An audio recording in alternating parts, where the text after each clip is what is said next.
Good morning students. हम आपका chapter पढ़े थे, चैप्टर 6 कंबशन एंड फ्लेम। अभी तक हमने कंबशन क्या होता है ये देख लिया था, इग्निशन, टेम्परेचर क्या होता है, इनफ्लेमेबल सब्सटेंस क्या होते हैं, फायर कैसे लगती है, हम फायर को कैसे बुझा सकते हैं, कंबशन कितने टाइप्स के होते हैं, ये सब हम देख चुके थे। ये वाले सेशन में हम फ्लेम्स के बारे में देखेंगे। फ्लेम क्या होता है? फ्लेम का मतलब होता है लॉ। कोई भी कैंडल वगैरह कुछ भी चीज़ जलती है तो उसकी जो फ्लेम निकलती है, उसकी जो लॉ निकलती है, उसे हम इंग्लिश में फ्लेम बोलते हैं। फ्लेम।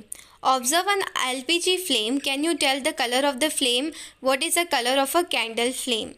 आपसे क्या बोला है कि एलपीजी का जो फ्लेम आता है, जब हमारे घर पर जो गैस की टंकी होती है, एलपीजी होती है, जब हम गैस चालू करते हैं उस पर जो फ्लेम आता है वो कौन से कलर का होता है? हम सभी को पता है, वो कुछ इस प्रकार का दिखता है। कुछ ब्लू कलर का फ्लेम हमें दिखता है, लाइट ब्लू कलर का।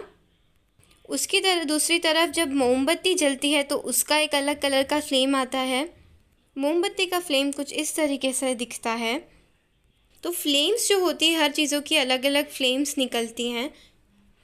और क्या बोल रहे हैं? Recall your experience of burning a magnesium ribbon in class 7th। Class 7th में जो मैग्नीशियम रिबन को जलाने वाली जो एक्टिविटी थी, उसमें भी क्या होता है, उसमें भी कुछ ब्लू ब्लू कलर के एकदम चमकदार रोशनी निकलती है। If you do not have experience of burning the remaining items in table 6.2, you can do that now. Record your observation and mention whether or burning the material forms a flame or not. अब आपको एक table 6.2 दिए है, इसमें कुछ materials दिए हैं और आपको बताना है कि उसमें से फ्लेम निकलती है या नहीं निकलती। जितने भी सब्सटेंस जलते हैं ज़रूरी नहीं है सब में से फ्लेम निकले। जैसे कैंडल में से फ्लेम निकलती है क्या? निकलती है, तो इसमें राइट का निशान लगाएंगे। मैग्नीशियम रिबन को जलाते हैं तो फ्लेम निकलती है, राइट लगाएंगे। कैम्फर जो होता है उसमें से उसको जलाते हैं तो फ्लेम निकलती है, ऑफ कोर्स निकलती है। कैम्फर जो है, कपूर जिसको हम हिंदी में कहते हैं, उसको जलाते हैं तो उसमें से भी फ्लेम्स निकलती है। कैरोसिन स्टोव को जलाते हैं उसमें से भी फ्लेम निकलती है। चारकोल को जब हम जलाते हैं लेकिन उसमें से फ्लेम नहीं निकलती, वो उसके अंदर अंदर ही जलता रहता है, उसमें से फ्लेम नहीं निकलती। तो उस ब्लैंक में हम क्या लगाएंगे? तो इसमें हम डू नॉट फॉर्म फ्लेम में टिक करेंगे। तो जितने भी मटेरियल थे, इन सारे मटेरियल में हमने देखा कि candle, magnesium, camphor, kerosene, stove, इन सब में से फ्लेम निकलती है। सिर्फ चारकोल ही ऐसा है जिसमें से फ्लेम नहीं निकलती। ये आप देख सकते हैं कि जब गैस जलाते हैं तो कुछ ऐसी फ्लेम दिखती है ब्लू कलर की। अब आपको क्या बोला है कि इसके साथ साथ में आपको एक और फ्लेम्स देखने को बोली है। जैसे कैरोसिन के जो स्टोव होता है, लैंप होता है, उसकी फ्लेम अलग होती है। फर्स्ट में कैरोसिन का लैंप है, सेकंड में कैंडल है, नॉर्मल कैंडल, और थर्ड में जो बर्नर आता है, बर्नर मतलब जो हम घरों पे यूज़ करते हैं वो वाला बर्नर। सबकी फ्लेम अलग अलग होती है। यहाँ से आपका नेक्स्ट टॉपिक स्टार्ट होता है स्ट्रक्चर ऑफ फ्लेम। ठीक है, हमने फ्लेम देख ली, कौन से किस चीज़ उसमें फ्लेम निकलती है। अब स्ट्रक्चर ऑफ फ्लेम, स्ट्रक्चर कैसा होता है फ्लेम का। इसमें आपको एक एक्टिविटी करनी है। एक्टिविटी में क्या करना है? एक कैंडल जो है उसको जलाना है, एंड ग्लास ट्यूब, एक ग्लास ट्यूब होता है जिसमें दोनों तरफ से ट्यूब होता है, उसमें दोनों तरफ से खुला होता है। एक ग्लास ट्यूब लेनी है with a pair of tongs, उसको कैंडल के सामने होल्ड करना है चिमटे से पकड़ के, and introduce is one end to the dark zone of a non flickering candle flame. Brings a lighted matchstick near the other end of the glass tube. Do you see a flame? If so, what it is that produces a flame? Notice that the wax near the heated wick melts quickly. तो आप क्या करेंगे कि जब आप ये ऐसा करेंगे तो आप क्या पाएंगे? जब ये आपको ये जो आपने ग्लास ट्यूब जो ली है उसको कहाँ पर रखना है? जो बीच में उसे जो डार्क जोन है, डार्क जोन मतलब बीच में, कैंडल के जो जल रही है लॉ, उसके बीच में आपको रखना है। तो आप देखेंगे कि ये जो ग्लास ट्यूब है, ग्लास ट्यूब के उधर आपको एक माचिस लानी है, तब आप देखेंगे कि वो भी थोड़ा थोड़ा जलने लग जाएगा। वो ऐसा क्यों होगा? क्योंकि जो भी फ्लेम है, जो भी कार्बन होगा, जो वो क्या होगा? ट्रैवल करेगा, ग्लास ट्यूब में ट्रैवल करेगा। इससे हमें पता चलेगा कि कोई भी चीज़ जलती है तो उसमें से भाप निकलती है, वेपर निकलता है, और ये जो वेपर है वो ट्रैवल करेगा। इस वजह से क्या होगा कि उसमें भी थोड़ी थोड़ी आग ऐसे जलना स्टार्ट हो जाएगी। तो इससे एक्टिविटी से हमने क्या देखा, the substance which vaporise during burning gives flames. तो कौन फ्लेम्स देता है, वो सारे सब्सटेंस जो कि वेपराइज हो जाते हैं। वेपराइज का मतलब क्या होता है कि ख़त्म हो जाते हैं, वेपर उनके भाप बनकर उड़ जाते हैं, ख़त्म हो जाते हैं, उड़ जाते हैं। तो उन चीज़ों को, सब्सटेंस को क्या बोलते हैं, वेपराइज हो जाते हैं। तो सारे सब्सटेंस जो वेपराइज हो जाते हैं बर्न करने पर, जलाने पर, वो सब फ्लेम्स देते हैं। जैसे इस एक्टिविटी में क्या हुआ था कि ये जो वैक्स है, ठीक है, वैक्स क्या होती जा रही थी, वेपर होती जा रही थी, पिघलती जा रही थी, ठीक है, वेपराइज होते जा रही थी। For example kerosene oil and molten wax rise through wick and are vaporise during burning and form flames. क्योंकि जो कैरोसिन ऑयल होता है, ठीक है, कैरोसिन ऑयल को भी जलाया जाता है तो उसमें भी बहुत वेपर्स निकलती है और वो ख़त्म होता जाता है। Charcoal on the other hand does not vaporise and so does not produce a flame. लेकिन उसके दूसरी तरफ जो चारकोल है, चारकोल को जब हम जलाते हैं तो वो वेपराइज नहीं होता, वो वैसे का वैसे ही रहता है, वो कोई हवा में नहीं घुलता, वो एशेज़ में कन्वर्ट हो जाता है। एशेज़ मतलब राख में कन्वर्ट हो जाता है। इसी वजह से चारकोल में से फ्लेम नहीं निकलती। फ्लेम की सिर्फ उनमें से निकलती है जो कि बर्निंग पर वेपराइज हो जाते हैं। जैसे कैंडल हो गया, कैरोसिन ऑयल हो गया, कपूर हो गया। कपूर इसका बहुत अच्छा एग्जाम्पल है। कपूर को जब हम जलाते हैं, आरती के वक्त रखते हैं तो पूरा वेपराइज हो जाता है, ठीक है। तो जो एक्सपेरिमेंट किया हमने, इससे हम क्या बोल सकते हैं, फ्लेम सिर्फ उन्हीं चीज़ों से निकलती है जो कि वेपराइज हो जाते हैं बर्न करने पर, और जो वेपराइज नहीं होते उनमें से फ्लेम नहीं निकलती। When the candle flame is steady, इसको पढ़ने से पहले अपन एक बार देख लेते हैं कैंडल का स्ट्रक्चर क्या होता है। तो सबसे पहले आता है हॉटेस्ट पार्ट। ये सबसे ऊपर का होता है। जब भी आप देखेंगे तब ऊपर अगर आपका हाथ, तो ये इतना हॉट होता है कि थोड़ी दूर से भी हमारा हाथ इसे जलने लग जाता है। तो ये सबसे ऊपर वाला पार्ट सबसे हॉटेस्ट पार्ट होता है, तभी इसे नॉन ल्यूमिनस जोन बोलते हैं। नॉन ल्यूमिनस जोन इसे बोला जाता है।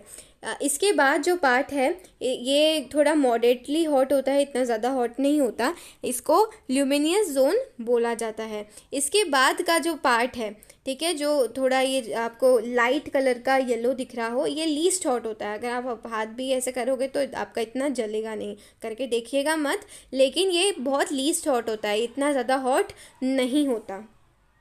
इसी वजह से इसको डार्क जोन बोलते हैं या फिर ब्लैक जोन भी इसे कहा जाता है। ये आपके बुक में जो टर्म्स यूज़ करी गई है इन सब के लिए। बाकी इनको और भी क्या बोलते हैं, आउटर जोन बोलते हैं फर्स्ट वाले को, फिर इसको मिडिल जोन बोलते हैं, और थर्ड वाली को इनर मोस्ट जोन बोलते हैं। सबसे पहले जो है वो सबसे हॉटेस्ट होता है, फिर थोड़ा कम होता है, और जो बीच में होता है वो सबसे कम हॉट पार्ट होता है।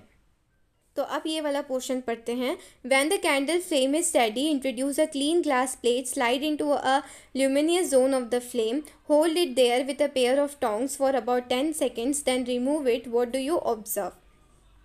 आपको क्या बोला है कि आपको एक ग्लास का एक फ्लेम लेना है, एक कैंडल फ्लेम पर एक क्लीन ग्लास का प्लेट लेनी है और उसे ल्यूमिनियस जोन पर रखना है। ल्यूमिनियस जोन कौन सा है, जहाँ पर सेकेंड नंबर पे जो था, जहाँ पर मीडियम हॉट होता है जो, ठीक है, वहाँ पर उसे रखना है। जब आप ऐसा और उसे पकड़ के रखना है कम से कम 10 सेकेंड्स के लिए, आपको ऐसे ही पकड़ के रखना है। Hold it there with a pair of tong, चिमटे से पकड़ना है 10 सेकेंड्स के लिए। फिर जब आप उसे वहाँ से हटाएंगे तो आप ये ऑब्ज़र्व करेंगे कि ये जो प्लेट है, ग्लास की जो एक प्लेट आपने यूज़ करी थी, वो क्या हो गया है, ब्लैक हो गई है। तो वो ब्लैक क्यों होती है? The circular blackish ring is formed on a glass plate slide. एक सर्कुलर ब्लैक कलर की एक गोल गोल परत बन जाएगी। It indicates the deposits of unburn carbon particles present in a luminous zone of the flame. इससे क्या पता चलेगा कि जो ल्यूमिनस जोन, फ्लेम की जो ल्यूमिनस जोन है, वहाँ पर जो अनबर्न कार्बन पार्टिकल्स हैं, ठीक है, उनको वेपर होने का टाइम नहीं मिला, उन्हें उड़ने का टाइम नहीं मिला, क्योंकि हमने वहाँ पर ही ग्लास की जो प्लेट थी वो हमने रख दी थी, इसकी वजह से उसे उड़ने का टाइम नहीं मिला। इस वजह से क्या होगा, वो उस पर जम जाएगी। जो अनबर्न कार्बन पार्टिकल्स होंगे जिनको ऊपर उड़ने का टाइम नहीं मिला, वो क्या होंगे, उसके ऊपर प्लेट के ऊपर, ग्लास प्लेट के ऊपर जम जाएंगे। इसी वजह से इसे ब्लैक ब्लैक बन जाएगा। इससे हमें क्या पता चलेगा कि जो भी कैंडल्स जब जलती है तब क्या होता है, उसमें वेपर बन के वो उड़ती जाती है, तभी उसमें से फ्लेम्स आती हैं। उसके बाद हमें क्या करना है, hold a thin long copper wire. एक कॉपर वायर हमें लेना है, वो भी हमें टोंग से पकड़ना है, चिमटे से पकड़ना है, और उसे ऐसे कैंडल के पास ऐसे 30 सेकेंड्स के लिए रखना है। इसके बाद हम क्या नोटिस करेंगे, notice that the portion of copper wire just outside the flame gets red hot. जो कि पोर्शन जो फ्लेम के आउटसाइड में है वो क्या होते जाएगा, एकदम रेड रेड कलर का होते जाएगा, एकदम गर्म हो जाएगा और रेड कलर का हो जाएगा। Does it indicates that the non luminous zone of the flame has a high temperature. इसका मतलब क्या होगा, हमें इसको कहाँ पकड़ के रखना है, ये सबसे ऊपर की तरफ से हम पकड़ के रखना है, आपको स्क्रीन पर भी दिख रहा होगा, ठीक है। हमें इसे कहाँ पर रखना है, जो कि सबसे हॉट पोर्शन होता है, नॉन ल्यूमिनस पार्ट जो जिसे हम बोलते हैं सबसे फर्स्ट वाला नॉन ल्यूमिनस पार्ट पे हमें पकड़ के रखना है। तो हम देखेंगे कि एकदम रेड कलर का हो जाएगा, एकदम गर्म हो जाएगा ये। इससे हमें क्या पता चलता है कि जो ऊपर का जो नॉन ल्यूमिनस पार्ट है, ठीक है, वो बहुत ज़्यादा गर्म होता है, बहुत ज़्यादा हाई टेम्परेचर का होता है। In fact this is a part of flame is a hottest part, इसलिए इसे सबसे ज़्यादा हॉटेस्ट पार्ट बोला जाता है। अगर हम इसके पास उंगलियां लाएंगे तो हमारी उंगली बहुत ज़्यादा जल सकती है। दूर से भी हमारी उंगली अगर लौ निकलती है और उसके ऊपर हम हाथ रख देते हैं तो भी हमारी उंगली जलने लग जाती है। गोल्डस्मिथ, इसी वजह से जो गोल्डस्मिथ होता है, गोल्डस्मिथ मतलब जो सुनार होता है, सुनार blue the outer most zone of the flame with a metallic blow pipe for melting gold and silver. Why do they use the outer most zone of the flame. क्या बोला है, इसी वजह से जो गोल्डस्मिथ जो सुनार होता है, वो जो ऐसे आपको ये सुनार दिख रहे होंगे, वो क्या करते हैं, कैंडल को ऐसे एक पाइप से भाप देते हैं, और जो लंबी लंबी ऐसी कैंडल की वो फ्लेम उगती जाती है, उसको यूज़ करते हैं गोल्ड और सिल्वर को पिघलाने के लिए। क्या रीज़न होता है कि ये ऊपर वाली जो नॉन ल्यूमिनस पार्ट और जो हॉटेस्ट पार्ट है उसी को ही यूज़ किया जाता है सोना और चांदी को पिघलाने के लिए। ऐसा इसलिए होता है क्योंकि ये सबसे हॉटेस्ट पार्ट होता है, ठीक है। हमने अभी कॉपर वायर से भी देखा था, क्योंकि वो भी एकदम रेड कलर का होने लग गया था। तो ये सबसे ज़्यादा टेम्परेचर का होता है, और हमें गोल्ड और सिल्वर को पिघलाने के लिए उनका जो मेल्टिंग पॉइंट होता है वो सबसे हाई होता है। इसी वजह से उनको पिघलाने के लिए बहुत ज़्यादा गर्मी की आवश्यकता होती है, और वो हमें ऊपर वाले उससे ही मिलती है। अगर हम नीचे रखेंगे तो फिर ये पिघलेगी नहीं, हमें ऊपर रखना पड़ता है ताकि वो सबसे हॉटेस्ट पार्ट से पिघल सके। तो इस सेशन में हमने बेसिकली क्या देखा कि फ्लेम क्या होती है, लॉ क्या होती है, उसके स्ट्रक्चर क्या होते हैं। स्ट्रक्चर मतलब कि हॉटेस्ट पार्ट सबसे ऊपर होता है, सबसे पहले नॉन ल्यूमिनस पार्ट होता है जिसको हॉटेस्ट पार्ट होता है, फिर बीच में मॉडरेटली हॉट होता है, ज़्यादा हॉट नहीं होता, उसको ल्यूमिनस जोन बोलते हैं, और थर्ड जो होता है सबसे लीस्ट हॉट पार्ट होता है, उसमें इतना ज़्यादा हॉट नहीं होता, जिसे डार्क जोन या ब्लैक जोन बोलते हैं। इसके साथ हमने देखा कि किस में से फ्लेम्स आती हैं। फ्लेम्स उन्हीं सब्सटेंस में से निकलती हैं जिनमें से जो सब्सटेंस वेपर्स हो जाए, जो कि पूरा ख़त्म हो जाए, जलने पर जो पूरे ख़त्म हो जाते हैं, जैसे कपूर होता है, केरोसिन ऑयल होता है, कैंडल होती है, वो भी पिघलने लगती है। तो जो भी चीज़ें जलने पर पिघलने लगती है या फिर ख़त्म होने लगती है या फिर पूरी ख़त्म हो जाती है, उसे हम उनमें से ही फ्लेम्स निकलती है। जैसे चारकोल होता है, चारकोल को जब हम जलाते हैं तो उसके एशेस जो होते हैं वो वापस बचे रहते हैं, वो तो उड़ते नहीं। इसी वजह से उसमें से फ्लेम्स जो हैं वो नहीं निकलती। आई होप आपको ये सेशन समझ आया हो। Thank you and have a nice day.